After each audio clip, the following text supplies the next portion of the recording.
And so what are some things we can do to keep the hearts, or to keep our hearts, and also to keep the hearts of our children? And so when it comes to keeping the hearts of your children, one of the first things you can do, first thing you need to do is start early. Okay? The earlier the better. Okay? The earlier you can get on this thing, the better. If you got a late start, God can still help you in this. You might need a few miracles, and God can do those miracles, by the way. But at the same time, the earlier the better. Proverbs 13:24 says, "He that spareth his rod hateth his son, but he that loveth him chasteneth him betimes," which means early. You know when you want to start training your child? Early. When they're young. And that's when we need to start. Proverbs 22:15 says, "Foolishness is bound in the heart of a child, but the rod of correction shall drive it far from him."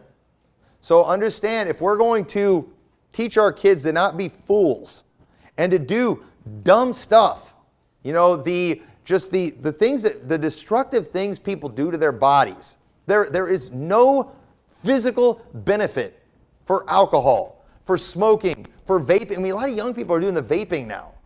And it's just like, I don't even want to find out what the attraction to that is, but it's like these young people, they just have no care for their physical health. They have no care for the fact that, and they'll just, the things that people do to their body, and then even too just young, you know, the inappropriate relationships that people are having that can do a lot of damage and just have things that can't be undone. It's terrifying what we're able to do. And we've got to understand, we've got to start instilling wisdom in there at an early age and teach them there are consequences for things. But let me just explain something to you. Did you know that spanking alone does not fix the problem? And I'm probably going to preach a whole sermon on this here pretty soon, but let me just give a few spanking tips, all right? Because again, there's this mentality out there that it's just like crime and punishment. It's like, okay, you did this bad thing, you get this swat, everything is good in life. Okay, listen, here's what we need to ask ourselves though. Why did they do this thing? Have we actually deterred them from doing this kind of thing again? Why does your child misbehave like that? Again, sometimes kids are just rambunctious. Sometimes kids are just foolish. And again, if you know, one spanking is never going to fix anything. You know, it's going to be a lot. But either way, when it comes to spanking, everybody needs to have this mentality that the goal is to be able to correct them without spanking. Okay? We ought to try to get to where, you know what, my child is young, he is foolish. When they are 2 and 3 years old, you cannot reason with them. You cannot explain to them why they're not allowed to play ball in the street. They're not going to understand getting ran over. So when they don't listen to you, what you have to do, you have to swat their rear because they understand pain. And that hurt. And when I do this thing, pain gets inflicted. I'm not going to do that anymore. But as they start getting older, you shouldn't need to do that as much. And so if you need to continue to spank your child as a teenager, we need to see it as we have a serious problem. Okay? Because spanking is not the only form of discipline. The Bible says in Proverbs 22:6, train up a child in the way he should go, and when he is old, he will not depart from it. So, Pastor Tom, are you saying you can't spank your teenager? I'm saying that technically, if they're in your house, you can. My question is, do you need to? I mean, is your teenager so dumb? Is he so foolish that, and listen, I got spanked a few times as a teenager, and I had it coming. But when my dad would spank me as a teenager, there was always this speech, something along the lines of, why do I still need to spank you? And it was because I acted like a little kid. Listen, spankings are for little kids. That's a mentality we need to understand. Everybody's heard stories of preachers, I spanked my kid till he was 21. Now, and it's like, shut up. You know, obviously you didn't know what you were doing then. Listen, no, I got spanked more than once as a teenager, and it was embarrassing when I did. But I absolutely deserved it. But what every parent ought to do, you ought to try to give your child, you shouldn't just tell them, as long as you're in my house, I can beat the fire out of you. No, what you need to teach them is, hey, if you learn to obey, if you learn to take correction, if you learn to follow instruction, you can graduate from spankings. That's what you ought to shoot for. And that's one of the things we would try to tell our kids, like, hey, I don't want to have to keep spanking you. I would rather find an easier way to deal with these things. You know, don't we all have expectations on graduating high school at a certain age? Why can't we have expectations with spankings? And I'm not saying what the age is. I think you ought to shoot for 12. But what if you have a really good child that by 9 or 10 you don't need to anymore? That's great. Listen, some are dumber than others, especially your boys. Your boys are probably going to need it later. They're going to be more likely to need it as teenagers than your girls are. But at the same time, you ought to try to help them graduate from that. So listen, I don't have to treat, because don't we have expectations too for like potty training? And wouldn't we all agree that there's a point with potty training where it's like, should they be in diapers? And then there's like a point to where it's like, they definitely shouldn't be in diapers anymore. I don't know what that age is. Okay, I'm not here to judge anybody on that. But it's the same thing with spanking. I'm not here today to declare an age for when you shouldn't spank your kids anymore. But let me just say, there comes a point where it's like, come on, we're still having to do this? This is ridiculous. Something's wrong here. We need to fix this problem. This is bad. And it's 100% okay for babies and small children to wear diapers, but it's a bigger problem after a certain age. They still need it. And so, it says in Proverbs 26:3, a whip for the horse, a bridle for the ass, and a rod for the fool's back. Okay, now, some people look at that and think it's okay to take a rod to your child's back. I completely disagree with that 100%. In the Bible, they did. There were certain civil punishments that they would inflict on people. They would leave stripes on people, or they would take a rod to people. You know why? Because sometimes, and we've got in our society, we have grown men who still can't be controlled. We have grown men who don't know how to behave themselves. We have grown men in our country who walk down sidewalks and they punch people. They just sucker punch people. They'll sucker punch women. Listen, a rod for their back is too good for them. But if we would do things like that, I believe it would help. And I believe the blueness of that wound would cleanse away evil. But what people do, they're finding where they do these severe punishments in the Old Testament, and now it's okay to do it in your home whenever you want. It's like, okay, hang on a second. Even if you could convince me that there is a time and place for stripes, for bruises, and all that kind of stuff, is your child that rotten? We need to see, like, for example, the Bible teaches death penalty, right? But does everything deserve the death penalty?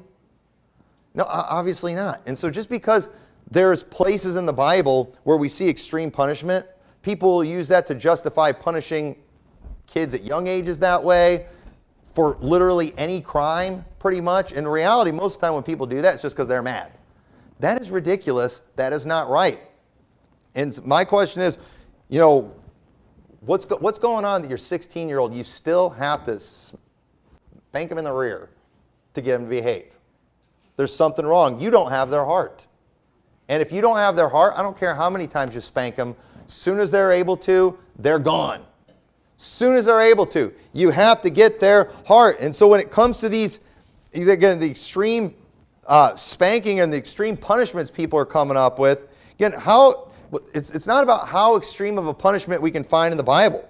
It's how should we look at punishments. Because too, with these extreme punishments, they would bring them before judges. And they would actually judge the matter. It wasn't just a parent lashing out at their kids. And then two, you've got to take into consideration, we do have laws in our country. And a lot of times people will do these, they'll give themselves the authority to do this extreme punishment on their children. It's like, well, this is what they did in the Bible.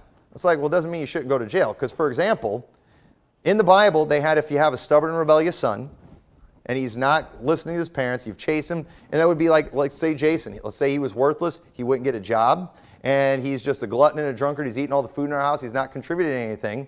And then we get up in church, and I'm like, you know what? In the Old Testament, we see they take those people out before the congregation. Isn't that what we are today? And then we all take Jason out, we stone him to death. And then I have people calling for me to go to jail. I'm just following the Bible. No, you're not. You're a nut. Okay, you don't have any right to do that kind of thing. And let me tell you, we have no rights to go around putting stripes and wounds and bruises on people and stuff like that. We have no biblical right. We have no legal right. And the way people are trying to use the Bible to push this stuff is a bunch of garbage from psychos. That's all there's to it. And it's like, I'm sorry, but are your kids so rotten that they really need that extreme punishment? Because I do. I believe there's people out there that need a rod on their back. We see those people. We've all seen the video of the guys beating the tar out of the guy with the stick in the gas station, beating him in the rear. That was awesome. All right. I mean, obviously, I think the guy should have had his trial first, and then then they should have done that to him. But that guy got some instant justice right there. I'm not supporting that, but I did enjoy that. But either way, we need to understand that this mentality that's out there is really messed up by people who are wanting to justify losing their temper. And it's sadistic, it's messed up, it's weird, it's psycho. And you know what? Do I need to preach about whether or not you should do this to your wives? Okay, listen, if we have anybody that beats their wives, listen, we don't want to lose anybody in our church, but can you please go find another church? Because you're a freak and a weirdo, and we don't want you in this church. That's just messed up. And let me tell you again, even if you find a place in the Bible, and you can't, but if you find a place in your Bible where it's okay to leave stripes on your wife, to beat her with a rod, or whatever, is your wife that wicked? Okay, because even if you convince me that all these years I've had the right to do that to my wife, you know what? I'm not going to be like, man, I missed out on so many great opportunities. That's what's wrong. No, I never needed to. Okay? So, listen, a lot of people, there's a lot of weak, insecure men out there who they don't like my wife because she has a strong personality, and she does have a strong personality. But guess what? I can handle it. I can handle it, and I don't need a rod. I don't need to physically abuse her. I don't need to physically dominate her to stop it. And let me tell you, if my wife was so wicked that I did need to do that kind of stuff, you should probably check and see if I'm ruling my house well. And you probably definitely don't want to listen to any advice she gives. If she's the kind of person that I got to beat the tar out of her to get her to listen to me. Obviously, if I have to do that thing, I don't have her heart. But these little kids, of course, that's all you can do. A smack in the bottom. That's all you can do at that point. It doesn't injure them. It doesn't do any permanent damage, but it does help them. It does teach them. It does guide them. And sometimes they need some good old-fashioned ones. I got some good old-fashioned ones. I was talking this week about one of my spankings that I got when I was younger. Because again, there comes a point where it's just humiliating at that point. And I was about 10. I was probably about 10 or 11. And I had two of my friends over spending the night. And we were sitting down watching TV. And just to show off and entertain my friends, I decided I was going to mess with my sisters. And it was like the one time I ever messed with my sisters and did anything wrong to them or anything like that. And so I was just entertaining my friends, showing off, and it upset my dad. He didn't like that, and so he told me I was getting spanked.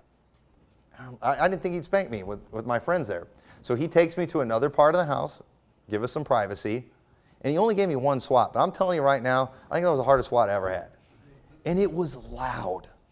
I don't know what happened, but I mean, when he spanked me, it was so, because I was already embarrassed I was getting spanked, but we were far away where I was hoping they weren't going to hear it. But as soon as he hit me, I knew they heard it. And I had determined before I got spanked, like, I'm not going to cry. And so, when he told me I was getting spanked, I was like, I'm trying to act like I'm fine. And he demanded, that spanking was so loud. I've heard there are places in Troy Grove, Illinois, where it happened, where you can still hear the echoes in certain places. It was that loud. And oh man, it hurt. My eyes are starting to water again, just thinking about it. And I remember I walked back into the living room trying to act like everything's fine. I remember I sat down, we were all kind of sitting on our stomachs in front of the TV like that. That's how they were sitting. I did the same thing, and they were like dead silent. And I'm just sitting there, just fighting back the tears. And they looked over me, and they're like, "Are you okay?" It was just one swat. and my response was, "Yes." And then I lost it.